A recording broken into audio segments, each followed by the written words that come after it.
Olá, queridos jóvenes argentinos, que gusto poder falar com vocês agora. É um prazer para mim poder estar na programação. Um saludo ao pastor Campitelli, todos os líderes de jóvenes e a você que está participando desta programação. Eu tenho uma mensagem agora para você que está no livro de Neemias e eu irei ler na Bíblia de Missão Caleb e invito você a poder participar comigo. Primeiro capítulo de Neemias, verso 1 adelante. E a palavra de Deus habla mais ou menos assim. Palavras de Neemias, hijo de Acalias, em el mês de Quisleu, em el ano 20, quando eu estava em Suzã, capital do reino, vino, verso 2, né, versículo 2, vino Anani, de mis hermanos, com alguns homens de Judá, e les perguntei por los judíos que haviam quedado de la cautividade e por Jerusalém. Versículo 3, e me dijeron, el remanente, los que quedaram del cativeiro allí em la província, estão em gran mal e afrenta. La muralha de Jerusalém está derribada e suas puertas queimadas a fuego. E versículo 4, quando ouí estas palavras, me assentei e chorei. Por alguns dias estive muito triste, ayunei e orei ante el Deus de los cielos. Esta é uma mensagem impressionante, porque habla de la visão do futuro, o que Deus intenta fazer em las pessoas. E se vocês perguntam quem são as pessoas que têm futuro, que têm são promissores para receber um grande futuro, a palavra de Deus neste momento habla que há três grandes pontos do futuro. O futuro está cerca de las pessoas que têm este tipo de conduta de postura. Deus mais ou menos tem a visão de uma seleção. Le gusta chamar as pessoas, invitar as pessoas que estão preparadas, que põem sua vida à disposição. E nesse momento, hablo a você, se tu queres futuro, se queres ter um grande futuro, não te olvide. Primeiro grande requisito, primeiro grande ponto que você não pode se olvidar. Ponga tu coração donde Deus já puso su coração. Não te olvide. Primeiro grande requisito de los hombres del futuro, de las mujeres del futuro, de los jóvenes del futuro. Ponga tu coração donde Deus já puso su coração. Perceba que Neemias está vivendo em la capital del reino, pero su coração está em la capital de Deus, Jerusalém, la capital de la tierra de la Judía. Deus tem su blanco em Jerusalém. Neemias também tem su blanco em Jerusalém. Apesar de estar vivendo em la capital política do reino universal, Neemias tem su coração em las coisas de Deus. Por isso te digo, se tu queres ter futuro, ponga tu coração em las coisas que Deus tem em seu coração. Perceba que os homens e mulheres del passado tiveram, os homens e mulheres que tiveram, não é, em la seleção de Deus, foram os mesmos. Perceba que em el passado você pode mirar que existiram pessoas que tiveram uma atitude semelhante, não se conheceram, não viveram no mesmo tempo, pero estavam conectadas com a mesma visão. E se tu queres ter futuro, tem que olhar para o passado e mirar as buenas atitudes de los líderes do passado para então poder chegar em el futuro. Mire que Abraão foi o mesmo, não conheceu a Neemias, Pero quando Deus passa em la carpa de Abraão, lhe pergunta a Abraão: eu estou indo até Sodoma e Gomorra porque eu estou escutando que o povo destas cidades são pecaminosos, são terríveis.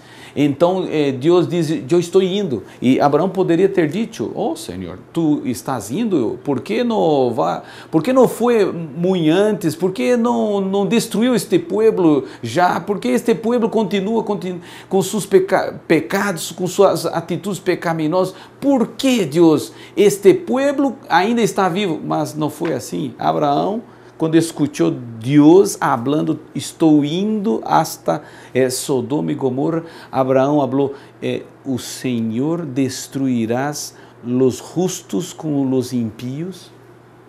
Miraste? O coração de Abraão está em uma paixão por pessoas que estão perdidas. O coração de Abraão está conectado com a salvação. Então falou: Senhor, se tiver 50 justos, destruirás a Sodoma? E Deus disse: não. E se tiver 45, não. E se tiver 40, 30, 20, 10? Miraste, Abraão? Está intercedendo por as pessoas que não lhe dão importância, por pessoas que estão pecando e que estão vivendo numa vida distante das regras, das condutas cristianas. Pero Abraão está intercedendo porque tem seu coração, onde Deus tem seu coração. Mire Esther, a reina Esther, uma hermosa muchacha, quando conquistou o coração do rei. Esta mulher era formosa, muito linda, pero você descobrirá que Esther é muito mais bela por dentro do que por fora. Porque quando seu povo estava correndo risco, seu povo estava iminentemente diante de perigo, então esta mulher pôs toda a sua vida, toda, não é, sua força, toda sua, não é, atitude à disposição. Então falou: se pereça, que pereça, pero não vou me olvidar, eu sou judia, não vou me esconder, eu sou deste povo. Se estarão perseguindo os judios, estarão perseguindo a reina. Se estarão, não é, atacando os judios, estarão atacando a reina. Mire, as mesmas atitudes em pessoas diferentes. Se tu queres ter futuro, te hablo agora, tu tienes que ter a mesma atitude. Ponga tu coração onde Deus já pôs seu coração. E onde Deus tem seu coração? Em la igreja, em la salvação. Helena de White habla em livro Atos de los Apóstoles que a igreja é o instrumento apontado por Deus para a salvação dos povos. Foi organizada para servir, sua missão é levar o evangelho ao mundo. Então, a igreja é como uma embaixada. A igreja é seu instrumento de salvação. É através da atitude da igreja que as pessoas escutam buenas novas. É através dos atos da igreja que as pessoas têm esperança e salvação. Por isso, ponga tu coração na igreja, invirta na igreja, gaste tempo com a igreja, gaste plata com a igreja, gaste tu tempo com a igreja. Se você gasta tempo com as coisas de Deus, Deus cuidará de tu futuro e terás grande futuro. E hablo a padres agora: invirtam na igreja, ponham seus filhos na igreja, não é? Coloque as atividades da igreja na vida de seus filhos, para que agora você pueda preparar futuro para seus filhos. És jovem, então a igreja é o melhor lugar para um jovem. A igreja é o melhor ambiente para os jovens. Está enamorando, está tentando enamorar, então a igreja é o melhor ambiente. Está tentando planificar tu futuro, sua profissão, a igreja é o melhor ambiente. Por isso te hablo: invirta na igreja e tienes futuro. Primeiro grande segredo: ponga tu coração. Segundo grande segredo, a palavra de Deus habla que segundo grande segredo está acá: visão. Mire o que Deus está mirando. Há muitas coisas para as pessoas mirar agora, pero o mais importante é mirar o que Deus está mirando. O que Deus mira agora? Por exemplo, o que Deus está mirando acá? Eu estou aqui em minha oficina, falando com você, e há hora aqui eu estou arreglando coisas, projetos, pero Deus está mirando muitas coisas nesta cidade, em tu país, em tu província. Mire, porque a palavra de Deus habla que Neemias, quando escutou o relato, então mirou que a muralha de Jerusalém estava em el suelo e as portas queimadas por el fuego.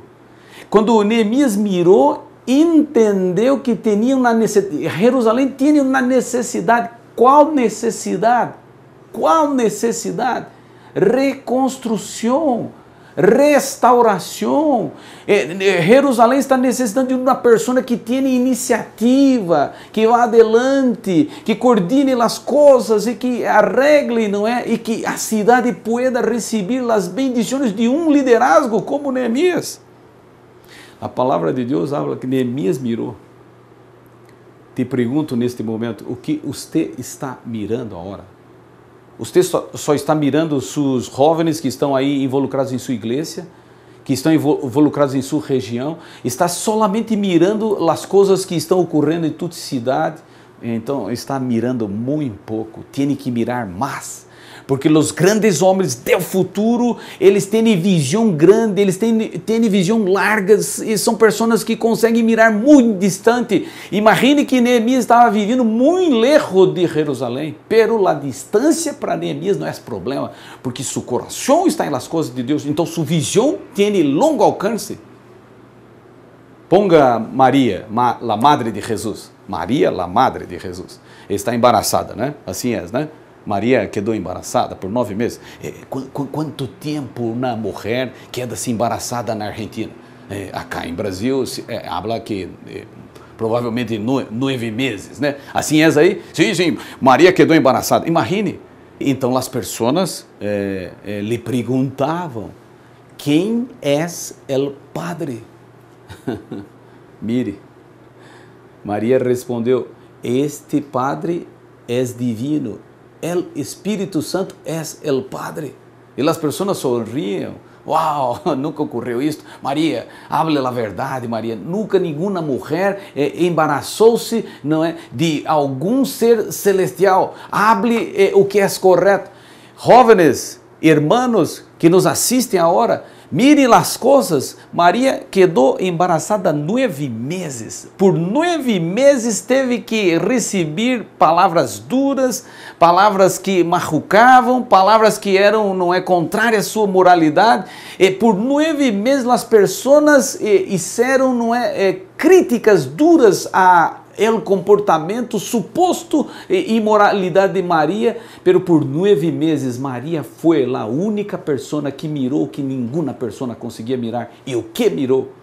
Em seu ventre estava o Hijo de Deus. Depois que este Hijo nasceu, agora Maria é muito respeitada. Há religiões por el mundo que até idolatram Maria. Mas me gostaria de lhe dizer agora, por 9 meses Maria teve que mirar o que nenhuma pessoa mirou. Está percebendo? Neemias mirou a muralha. Maria mirou o Hijo de Deus. As pessoas do futuro miram muito mais que outras pessoas. Deixe-me falar de Davi. Quando chegou para entregar um regalo para o rei e comida para seus irmãos. Estava ali a peleia, não é? E os filisteus estavam ali para enfrentar Israel. E a palavra de Deus habla que então um gigante filisteu chamado Goliat se levantou e falou: quem é esse Deus? Quem de vocês tem coragem de pelear contra mim? E então Goliat estava, não é, provocando Israel, e Israel não tinha coragem. Quando Davi mirou a Goliat, quando Davi mirou pela primeira vez, perguntou: quem é este homem? E as pessoas lhe disseram: você não está mirando? Este é o gigante filisteu. Nenhuma pessoa tem coragem de lutar contra Goliat. Não, nenhuma pessoa. Todos estão aqui muito flacos, muito amedrontados, muito tímidos, pessoas que não têm coragem. E Davi falou, eu irei pelear contra este gigante. As pessoas miraram, irás pelear? Sim. E a palavra de Deus habla que Davi tomou quantas pedras? Quantas mesmo? Diga de novo. E tenho uma pergunta para você. Por que Davi tomou 5 pedras se só tem um Goliat? Interessante, a palavra de Deus habla que nos dias de Goliat existiam 5 gigantes filisteus. Alguns comentaristas falam que é possível que Davi tomou 5 pedras, porque cada pedra era endereçada para um gigante. Pero aquele dia, solamente Goliat. Que coisa, que visão. Sabe, Davi é diferente de todos naquele dia, porque Davi foi o único que conseguiu mirar Goliat em el suelo antes que a pedra golpeasse sua cabeça. Tem que ter visão, jovem. Tem que ter e desenvolver uma visão divina. Se você tem dificuldade para mirar, pida a Deus, Senhor, eu não estou conseguindo mirar o que você está mirando, eu não estou conseguindo imaginar seus planos, eu não estou conseguindo mirar aquilo que tu queres que eu mire, e Deus te dará a bendição. Você não pode se olvidar. Segundo, o objetivo de um grande jovem do futuro é visão. Segundo, grande característica. Primeira, coração. Segundo, visão. E terceira, a palavra de Deus habla que Neemias, depois de escuchar a situação de Jerusalém, a palavra de Deus habla que então Neemias chorou. Que coisa! Aí, não te ouvire, jovem, não te ouvire.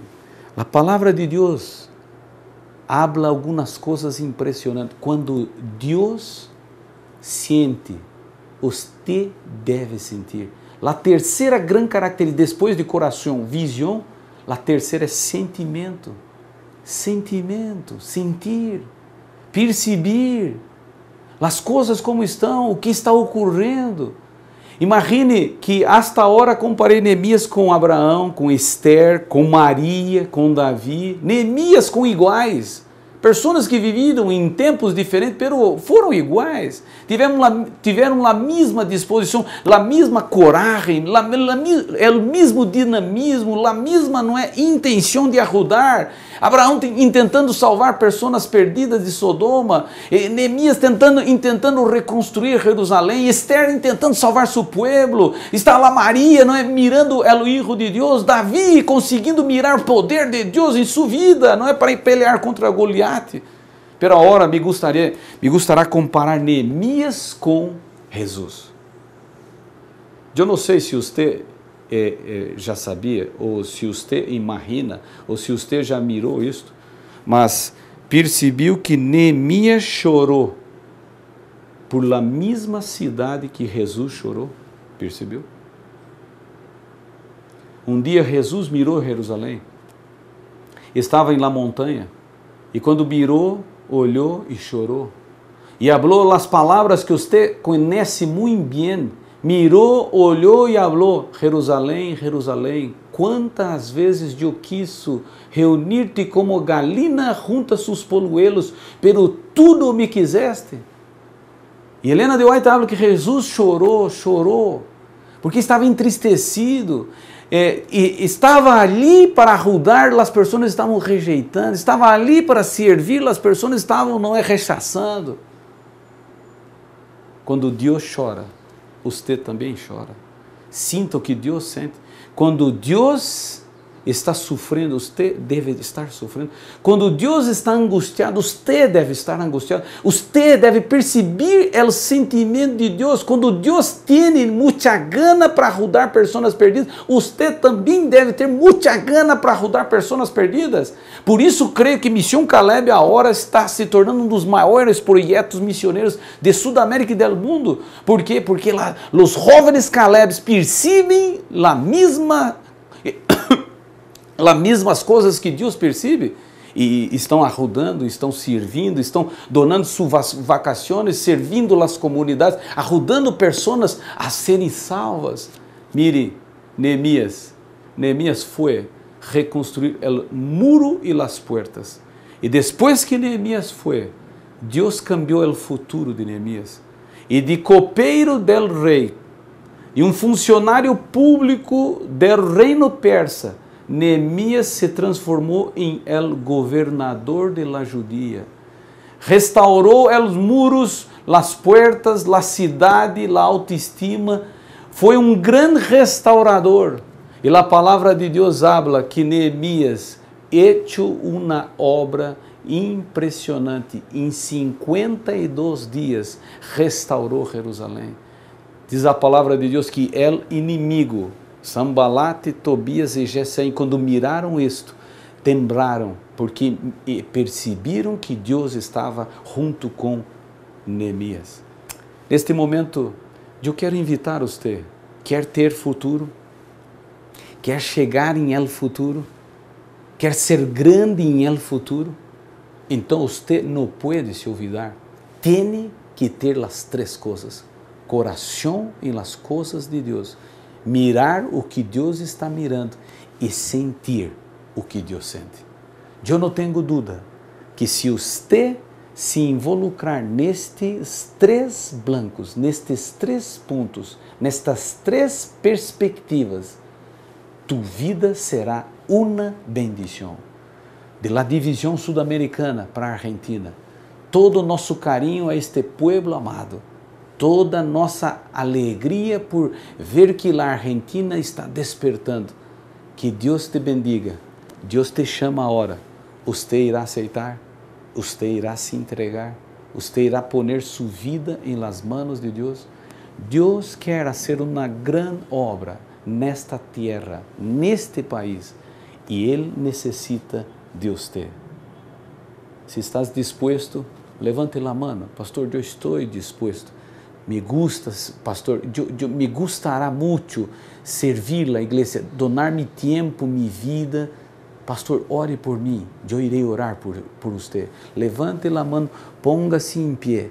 E neste momento, me gustará orar por você, para que Deus pueda te bendecir, para que Deus pueda te utilizar e que tu vida pueda retratar a grande, não é, expectativa de Deus. E não tenho dúvida, se você disser assim, Deus irá um dia te donar uma grande recompensa. Vamos orar? Vamos falar com Deus?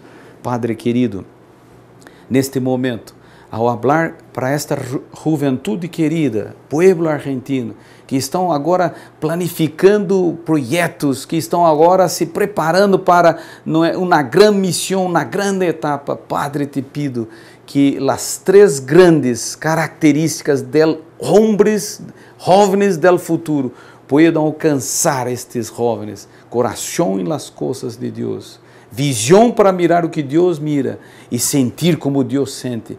Padre, utiliza estes jóvenes, utiliza esta igreja e que a obra que eles irão fazer a partir de agora pueda ser semejante à obra de Neemias, que restaurou o que o pecado destruiu, que recuperou o que o pecado não derribou. Padre, te pido isto no nome de Jesus. Amém. Jóvenes, um saludo de la divisão para você. Que Deus les bendiga.